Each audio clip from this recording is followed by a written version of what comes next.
Do you find yourself using a lot of one shots? Do you find yourself using more VSTs, or is it like a 50-50 combination thing? It's a lot of one shots. I started off using one shots because I was like, I don't want to get VSTs. I think I always like one shots because they're just kind of dry sounding. I can add like my own reverb and delay and stuff. Whereas like a VST, I'd be digging in there and I'd be like, oh, I like this sound, but it's like flooded with reverb and it's like taking up all the space in the mix. So I was like, when I discovered one shots, I was like, oh my gosh, I can get the 808 and everything to hit so hard. I feel like you can just create such an organic, original sound out of one shots that you won't get out of a lot of VSTs. You do have to maybe do some more setting up in the front end before you get them to actually sound like that. And I was curious if you want to pop open FL real quick. Yeah. Maybe just pull up a one shot. We showed our one shot sauce and how to get those set up. And I'm curious to see what yours is because I don't think I've really seen it. I'm just curious if it's the same. What are we doing different here? And what you can maybe show somebody at home that wants to get into some one shots and use them as melodic instruments instead of VSTs. Yeah, let's do it, man. I mean, it's simpler than you think. I think a lot of people stay away from one shots because it's like a scary little thing, or like you might have one issue with trying them out once and then you're like, oh, I don't want to mess with that. I'd rather just go in a VST. But yeah, let me just find a couple.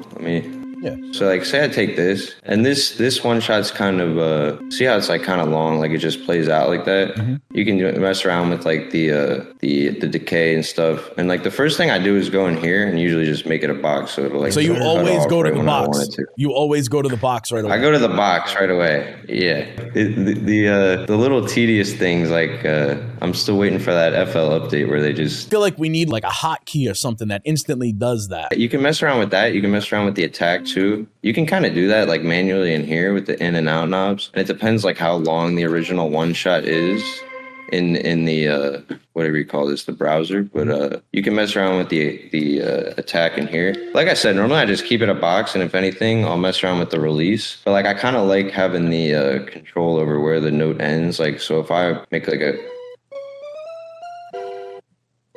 So you'll take that extra step in stretching it or trimming it to where it starts and stops versus like leaving the tail in the release. Yeah, and like because I'm already thinking like if I put a chord here and I want some other note to come in here, like I don't want this flooding out right here. And I know that might not make like a huge difference, but like sometimes as I'm putting in one sound, I'm thinking about where I want to put the next thing. So it's like nice to have that control over, okay, I want it to end exactly right here. The same kind of concept when you're doing your 808s, if you make them a box in there and it's like obviously you want it to end at a certain point. And the cool thing is too, if you just clone this, like once you make this one a box, if you just clone this, then I can drag in another one and it already has the same setting. So I don't have to worry about like dragging in this and then going back in here and doing it again. That's a cheat code right there. Like somebody could just make a template filled with all blank one shots that are, you know, blank samplers essentially, and they're all boxed out. And you could just have a template that's starting from scratch every time you open up FL Studio and just drop your samples in there, your one shots. Yeah, I might do that. I find it super satisfying to watch you create some melodies. If you're down for it, show us how you create maybe just like a 2 or a 4 bar just loop inside the piano roll with maybe even just the one shot that you have pulled up. I think that would be super interesting just to watch that workflow. Yeah, I appreciate it. Let's do it, man. All right, so a lot of people know I rock with C major, so I guess we'll do that,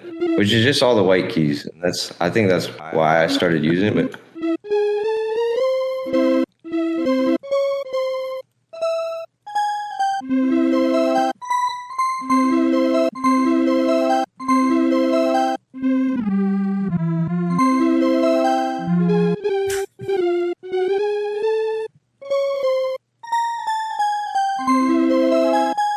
But so I usually start with something like simple like this, pitch it around a little, so maybe we'll get out of C major. I don't even know if that...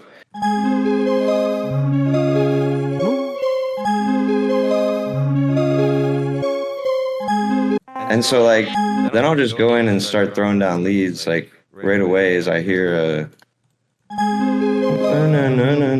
So like I'll just hear kind of like random stuff going on in my head, like, and then like I'll just click it in, really.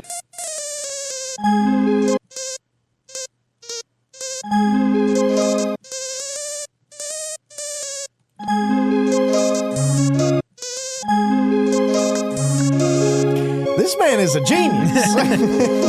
See what I'm saying? Like the texture on these sounds because of the one shots is just so different. Yeah, I like digging around for one shots. Like it's a lot, and a lot of these sounds like have some like weird imperfections on them and stuff. So I think it's a matter of just like finding a sound that sounds cool to you. It's mixing like sounds that you normally wouldn't think to mix together, I think is.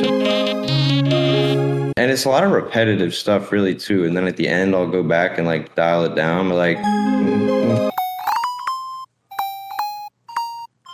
just something as simple as that.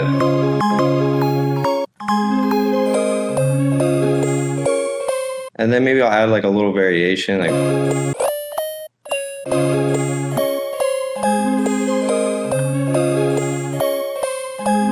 So, you know what I'm saying? Good. So it's.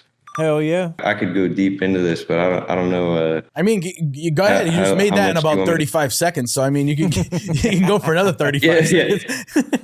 Yeah. All right, let's see. Go for it, bro. I mean, this is awesome. Like, I'm like right now, if I had a laptop in front of me, I'd pause this video and I'd just start creating because I have that feeling right now just watching you create this melody. Yeah. I'm like inspired. So like, that's awesome. I'm big on like the string, so I'll just have this tucked away in the back.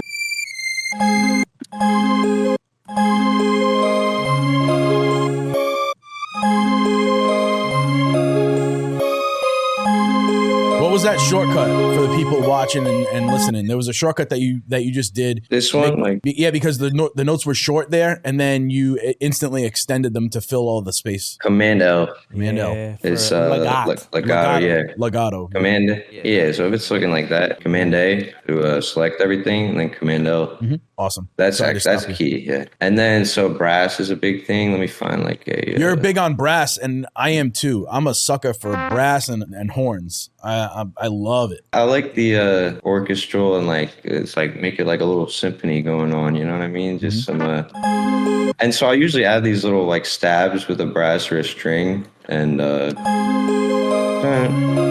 so I can kind of hear. Kind of finding the one note that you could just repeat over and over in your head. Dun, dun. And then I'll just layer that with like I think it's like a fourth or a fifth in music theory.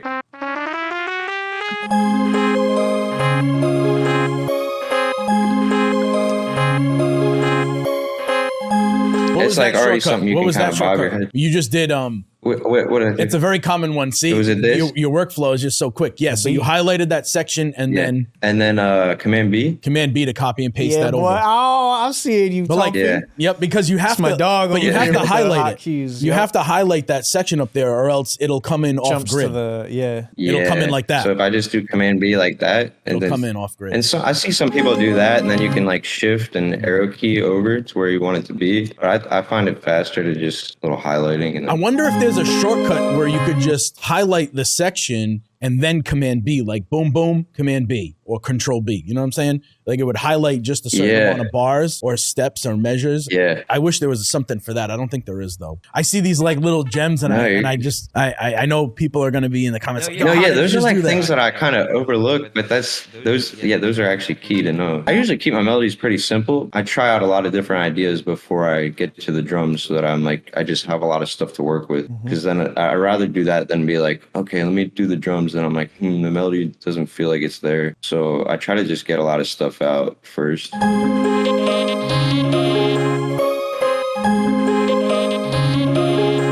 maybe I'll pitch it around a little bit. If you just highlight all these things, go to transpose, and like maybe I'll go down 2. That's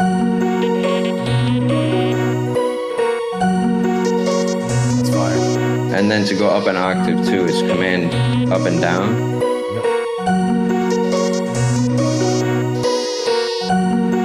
I usually just get right into some drums. As I've put in the first melody, I'm kind of thinking about like the progression that I want 808 to follow. And I'm also trying to be aware of like where these notes are, because you don't want your 808 to hit it like super low down at like G sharp or A. So I usually try to keep it like maybe A sharp lowest. Yeah, then I'll just copy and paste these over to the spins. Shout out the spins, man. Yes. Everyone likes spins is a recurring topic on this podcast.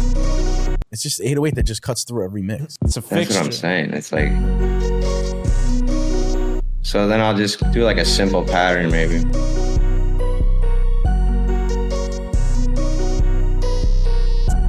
My hi-hats are pretty simple. Like it's just 2-step and then I just take out like a couple here and there. see how I heard like the lead right here goes. Like I knew this note dragged out in this lead, so I purposely I'm making the 808 a box real quick, but I purposely took this note out right here, this hi-hat, just so it gives a little bounce right when that lead hits that final note.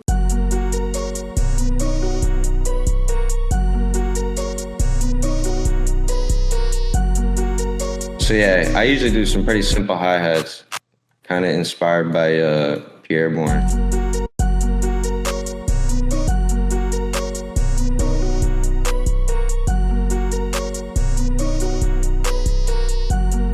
Maybe an open hat on every beat, and then that's kind of a wrap, really. And then from there, it's just formatting it.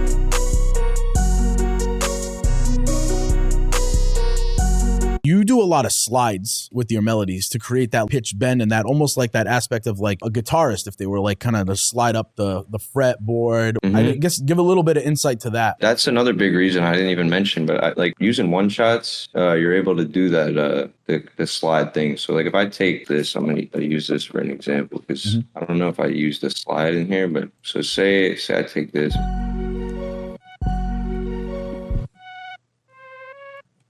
So I just press S on the keyboard, and I didn't even know this till a little bit ago because I was always going up to whatever, or double clicking this and then hitting the slide note. And that's a cool way to do it. Or you can just tap the note. If I click it again here, it won't have it. But then if I press S, now it's a slide note.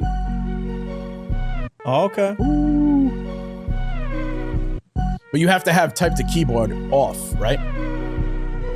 Oh, yeah, you have to have this off too. Yep. Yeah, that's good to know because a lot of people I'll be like cooking up on other people's laptop and they leave this on to like hear the, type around like that. You want to turn that off and then press S on the keyboard. And then you can just do the same thing, press S again and it's gone. But fire.